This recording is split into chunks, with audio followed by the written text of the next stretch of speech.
Here we have an editor in his natural habitat. He has just about finished his project. Looking proud and pleased is one final step. Just add some background music.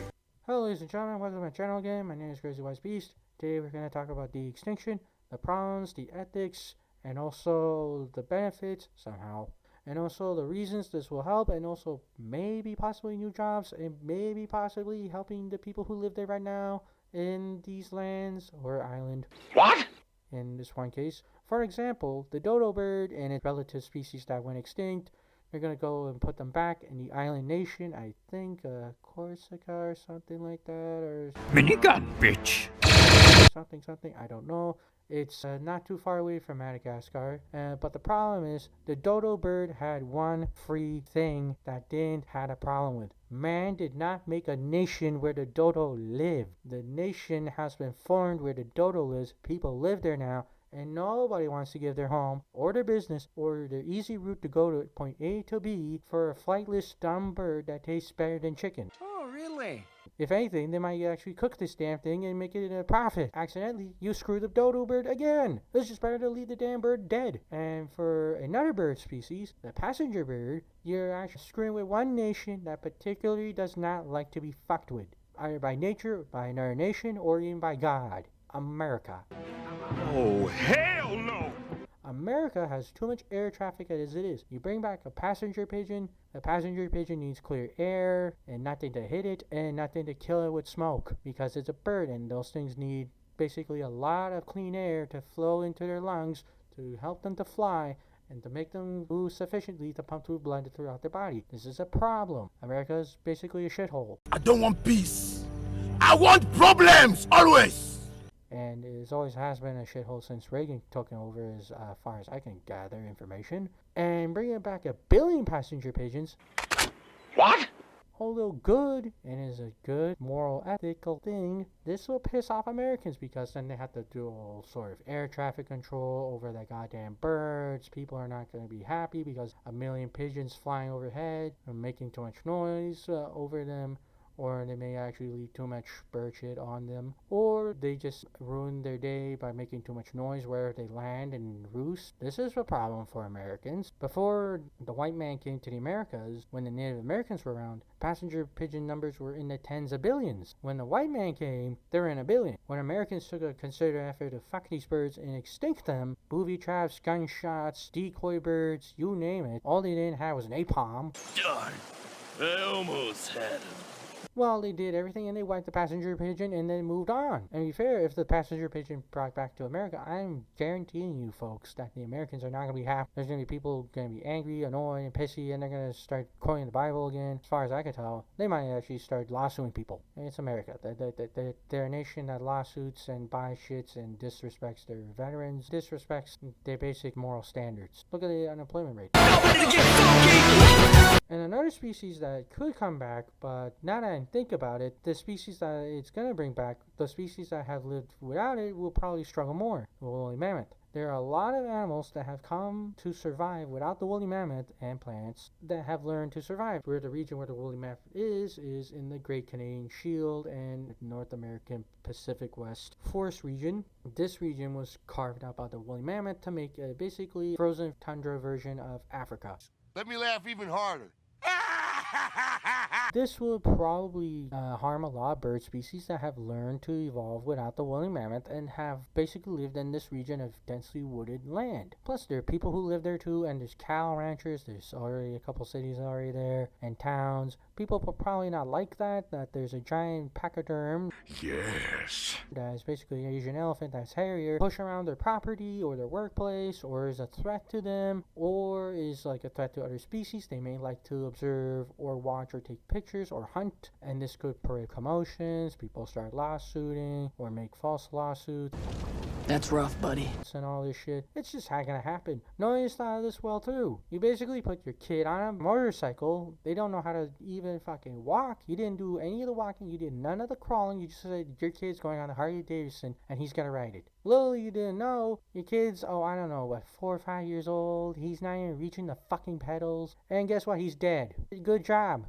But the people are retarded. Smart move, shit for brains. Maybe you should start on the simple age-old technique. Teach them to crawl. We have nothing to teach for people to set up this industry to even crawl. This industry is just going on a Harley Davidson, and they're expecting to somehow not crash and burn. And plus, the species that have evolved separately from them as surrogate donor species, some of them like the Asian elephant, every individual counts. Hell no! If you take individual Asian baby elephants as babies, as woolly mammoth, you're taking the number of species that the Asian elephant needs, which I think they're under either 10,000 or they're a little bit over 10,000, but they still need more to survive. You're taking genome diversity to them, and you're actually taking away, and let's just say they had some sort of natural disaster, or man keeps on fucking with them, or somehow there was a disease that transmissioned over from the woolly mammoth clone-ish species to the Asian elephant. You're gonna fuck them over.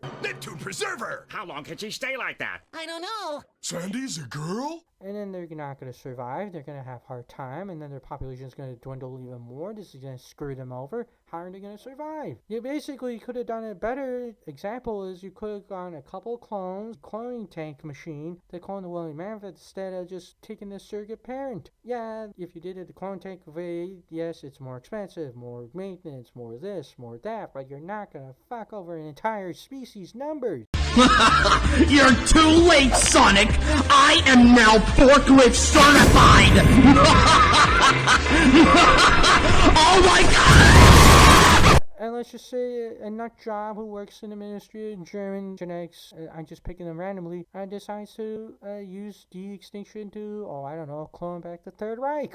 And somehow Nazis came back. I'm a fire in my leg! Who's there to explain this? There's no regulations about this? And then you're gonna try cloning back the caveman and several other human species that were wiped out, like the Denisovans. Here's the thing, nature has called man to be the appropriate evolutionary carrier of the human lineage, and all those other species that wiped out by man, either by interbreeding, or maybe we ate them, maybe we killed them by racist terms. What now? And you might be like, well, that's not true. I'm pretty sure man was racist towards his other brothers and sisters back in those days. I think we had some racial terms for the caveman. Sure, why not? Bring them back. But here's the thing. We have lived. We are the rightful rulers of the earth now. Caveman, Denisovans, they all suck and they died. Nature has said so. We didn't say so. So unless there's proof of evidence, we have massacred and we made a concerted effort to kill the Denisovans and cavemans, and they could have survived a little longer without man interfering. But no. Also, they need land. With the dodo, there's already a nation built, people live there, there's history, culture, and family. Nobody wants to set up their own lifestyle for a bird that can't fly. You serious? Mammoth.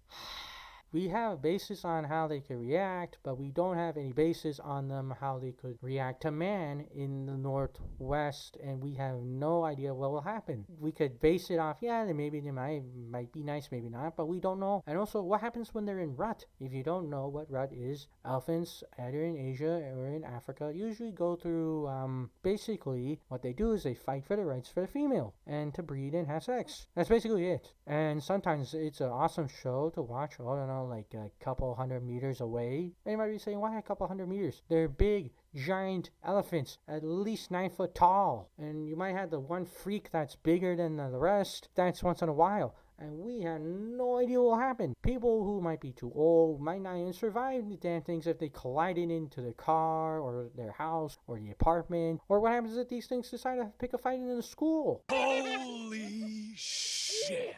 Like kids are playing around, two male elephant woolly mammoths start butting heads, kids get squashed. You're not prepared for this? Okay, fine, why not? And if the stories are true, we might have some woolly mammoths in Siberia and in the Canadian wilderness that have hide and may have survived, and maybe that could help. But again, proof evidence is kind of there, but not at the same time. I've seen 120 woolly mammoth videotapes to say that it's a 50-50 chance.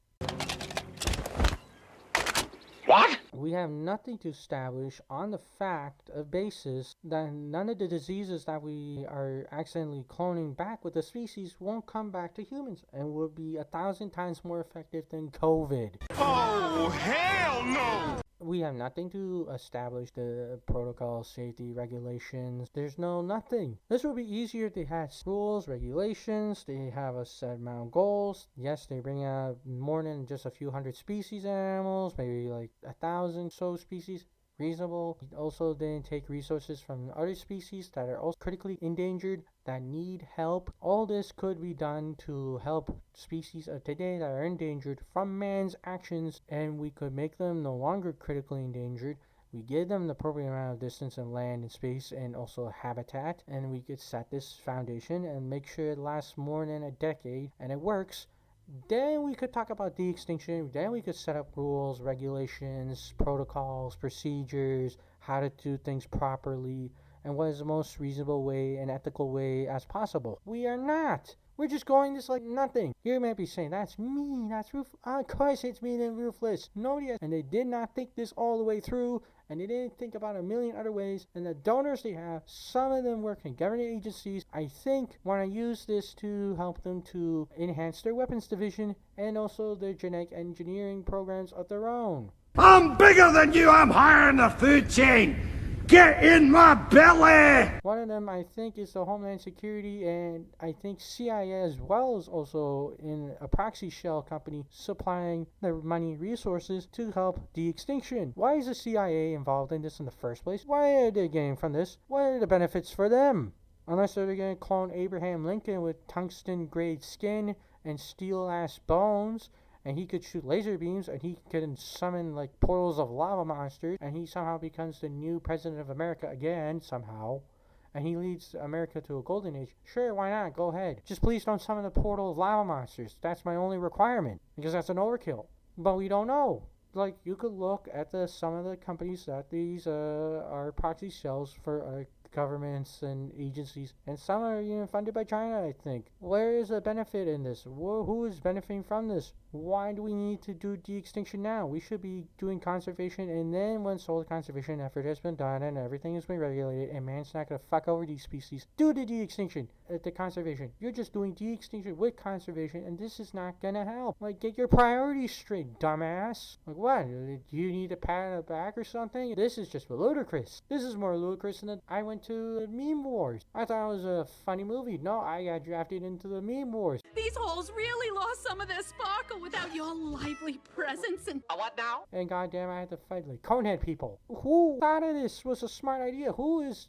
doing this? Who is funding this? Who is benefiting from this? Yeah, the scientists will make fun of people saying there's maybe giant birds flying somewhere in North America, or there's possibly an ape-like man eating people, or either just kidnapping people, or just walks around and people have shitty footage of. But no scientists in the field of biology and environmental services and also in paleontology didn't say, did we not think of this through very thoroughly, and do we not have standards and protocols to set this up with? Like, this is almost as ridiculous as the time when I did the video on Trenkle, which was my first ever paranormal video, right before Justin Trudeau started his censorship. Oh yeah, right, I'm supposed to speak dirty French lesbian Canadian, also known as dirty French.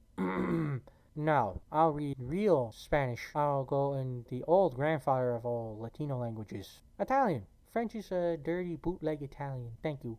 That is my patriotic service to my country. What happens if de-extinction goes completely wrong and this is just another useless ass industry that doesn't do anything good for the environment? We already seen a couple of times. Well, actually, what happens if this is like the fucking everybody knows that the submarine that collapsed and imploded itself into sightseeing in the Titanic. It could all implode like the Titanic submarine ship. Then we're all gonna talk about, oh my god, look at the damage to death, look at all this shit. But at the end of the day, all you got is a bunch of animals that weren't ready to be deployed yet because you weren't properly setting shit up. Think! Sorry if I sound like an asshole. When I was listening and reading a little bit about this, I was just thinking this was very inappropriate. Well, ladies and gentlemen, I gotta go, and I gotta now go learn more about Miss Frizzle's, space fraud investments, because Space Air and I have made a treaty. So later now, folks. Bye.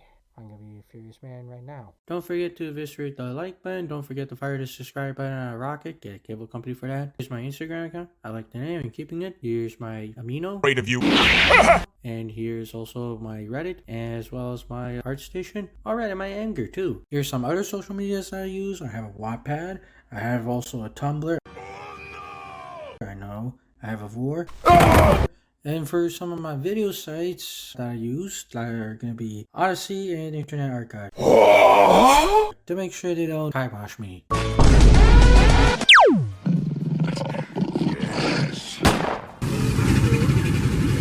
Let's go already!